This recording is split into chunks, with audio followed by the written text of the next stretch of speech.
Assalamualaikum warahmatullahi wabarakatuh. Sebelumnya perkenalkan saya Farah Salsabila dengan NIM G1D1211150.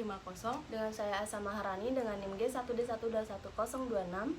Baiklah, maksud kami membuat video ini dengan tujuan pemenuhan tugas MK pilihan penelitian kualitatif untuk ujian tengah semester. Assalamualaikum warahmatullahi wabarakatuh. Perkenalkan saya Farah Salsabila dari Prodi Ilmu Kesehatan Masyarakat Universitas Jambi. Maksud saya datang ke sini ini untuk penelitian tugas akhir saya yang berjudul Persepsi Anak Kos Mengkonsumsi Makanan Cepat Saji, yang dimana sebelumnya izin Kak untuk apakah Kakak bersedia untuk menjadi informan saya untuk penelitian tugas akhir saya saat ini?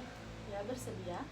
Baik, sebelumnya Kak saya memberitahu bahwa untuk pertanyaan dan jawaban yang akan kita diskusikan nanti bersifat privasi dan tidak akan disebarluaskan. Jadi tidak usah ragu dengan keprivasian ini.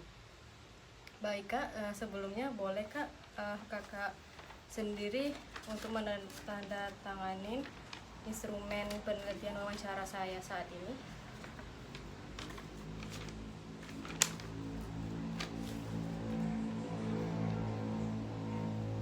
Baik, sebelumnya Kak langsung saja ya Kak. Sebelumnya sendiri Kakak sendiri siapa ya namanya Kak? Kak Asa. Baik Kak Asa. Nah, di sini kan judul penelitian akhir saya ini berjudul tentang persepsi anak kos mengkonsumsi makanan cepat saji atau makanan instan. Langsung saja ya Kak ke pertanyaan yang sudah saya sediakan. Nah, untuk yang pertama ini Kak, menurut Kakak sendiri makanan saji itu atau makanan instan itu seperti apa ya sebagai pandangan anak kos sendiri? Menurut saya, sepengetahuan saya, makanan cepat saji itu makanan yang bisa dipersiapkan atau disajikan dengan cepat sehingga bisa segera dikonsumsi. Baik Kak, kan menurut anak kos yang sebelumnya sudah saya wawancarain kan Kak, mengapa sih menurut Kakak anak kos ini kebanyakan memilih memakan makanan cepat saji? Kenapa kebanyakan anak kos memilih makanan cepat saji? Karena anak kos itu sulit meluangkan waktu karena kesibukan kuliahnya masing-masing. Jadi untuk mengkonsumsi makanan cepat saji itu dianggap anak kos sebagai makanan yang bisa dikonsumsi secara praktis, cepat, dan mudah dijangkau oleh anak kos.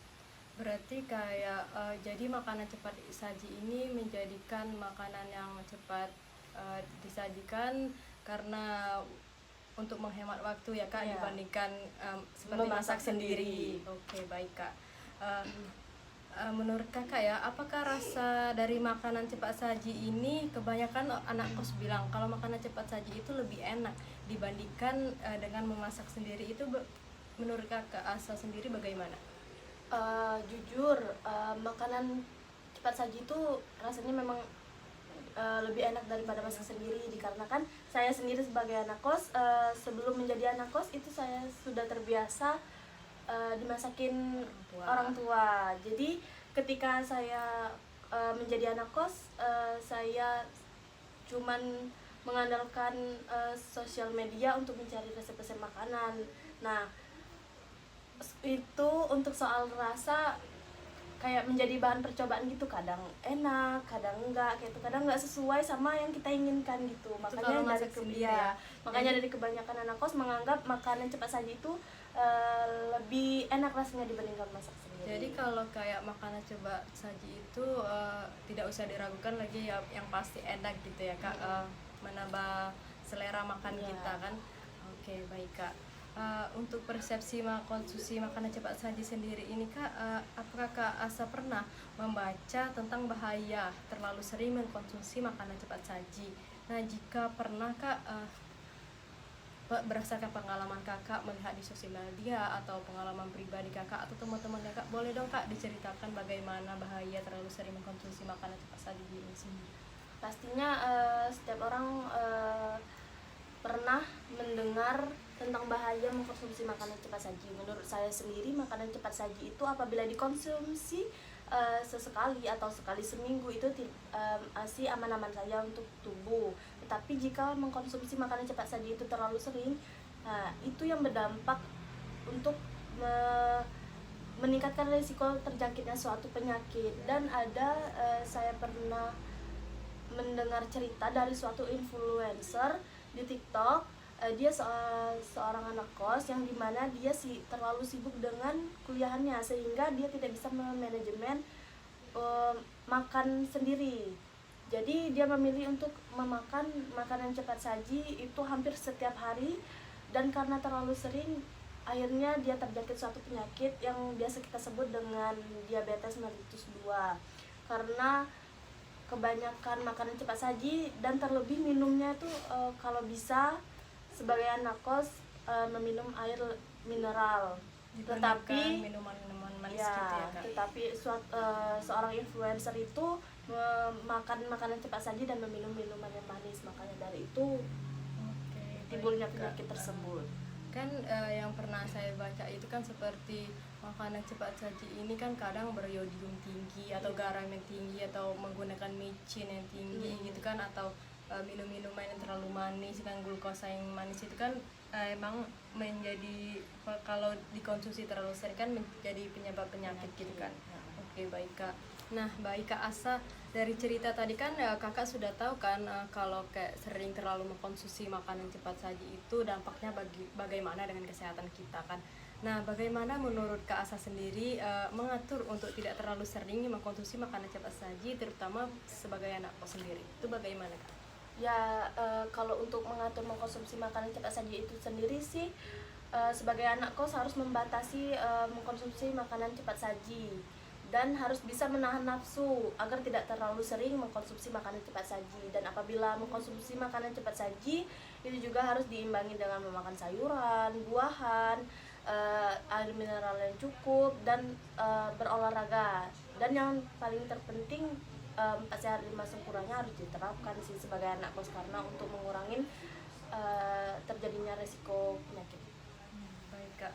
Jadi dengan tidak terlalu sering mengkonsumsi, walaupun kita mengkonsumsi makanan cepat saji, tetapi juga diimbangi dengan Pak Sehat 5 sempurna, betul. olahraga, lalu meminum mineral sesuai kebutuhan tubuh kita tiap harinya ya Kak. Iya, betul. Oke, baik Kak.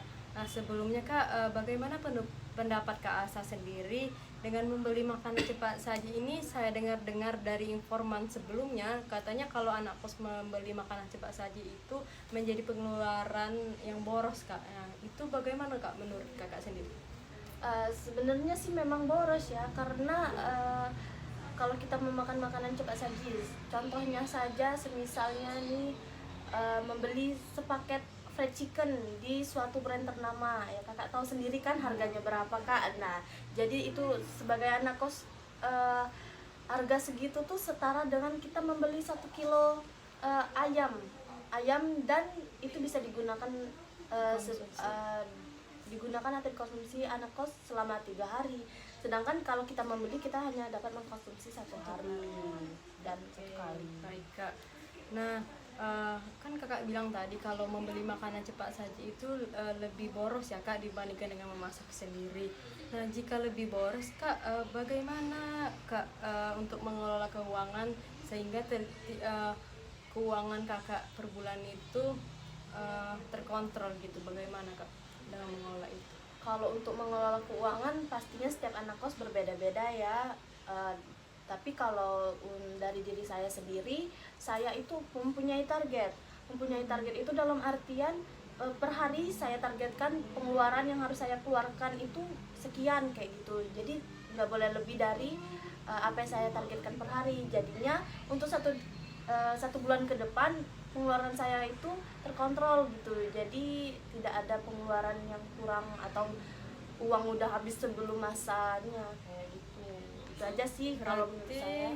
Kakak udah menargetkan ya Kak pengeluarannya kakak tiap hari itu bagaimana sehingga tidak mengganggu keuangan yang ada yang dikasih orang tua gitu ya Kak.